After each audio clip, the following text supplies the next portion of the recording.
Hi, welcome to Palla's kitchen. నేను ఈరోజు చూపించేది క్రిస్పీ పొటాటో ఫ్రై అండి. అదే బంగాళదుంప ఫ్రై. క్రిస్పీగా మెత్తగా మధ్య మధ్యలో తగులుకుంటూ మంచిగా చాలా బాగుంటుంది. ముందుగా స్టవ్ వెలిగించుకొని ప్యాన్ పెట్టుకోండి. ఆ ప్యాన్లో కొంచెం ఒక స్పూన్ ఆయిల్ వేసుకోండి. బాగా హీట్ అయ్యాక కొంచెం ఇలాగా చేసుకోండి నేను చూపించిన విధంగా.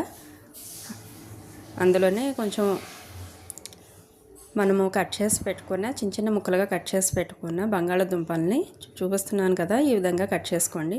ఇవన్నీ అందులో వేసుకొని మంచిగా ఫ్రై చేసుకోండి. మీడియం ఫ్లేమ్లో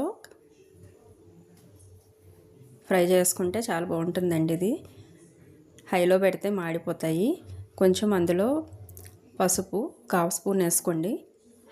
ఇవి మంచిగా వేగడానికి ఒక స్పూను సాల్ట్ కూడా పైన వేసుకోండి. తొందరగా వేగిపోతుంది. అందులో బంగాళదుంపలో ఉన్న వాటర్ అంతా బయటికి వచ్చేస్తుంది సాల్ట్ వేయడం వల్ల. అందుకని చెప్పి ఒక స్పూను సాల్ట్ వేసుకొని మంచిగా ఫ్రై చేసుకోండి. తొందరగా ఫ్రై అయిపోద్దండి. ఈ విధంగా మంచిగా ఫ్రై చేసుకోండి. కొంచెం హాఫ్ ఫ్రై అయ్యాక చూస్తున్నారు కదా, కొంచెం గోల్డెన్ బ్రౌన్ కలర్లో వచ్చాక గోల్డెన్ కలర్లో వచ్చింది. తర్వాత అప్పుడు మిర్చి కట్ చేసి పెట్టుకున్న ఒక 2 ఆనియన్స్ వేసుకోండి. 2 మిర్చీలు మీకు కారానికి తగ్గట్టు వేసుకోండి.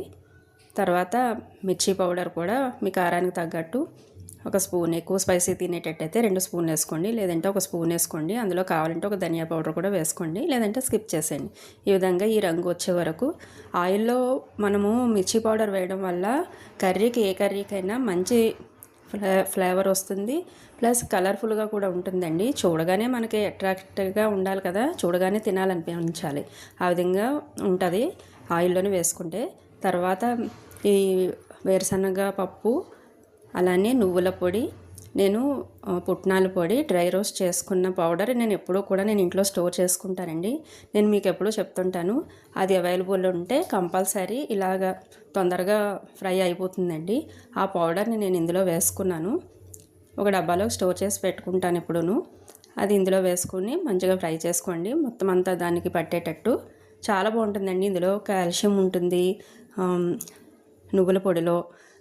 ఇలాగ ఈ విధంగా కొత్తిమీర వేసుకోండి. నా ఛానల్ నచ్చినట్టయితే ఈ రెసిపీస్ అన్నీ మీకు నచ్చుతున్నాయని అనుకుంటున్నాను. ఇంకేమన్నా కావాలంటే కామెంట్ రూపంలో కామెంట్ చేయండి. సబ్స్క్రైబ్ చేసుకోండి, లైక్ చేయండి, షేర్ చేయండి. Thank you for watching.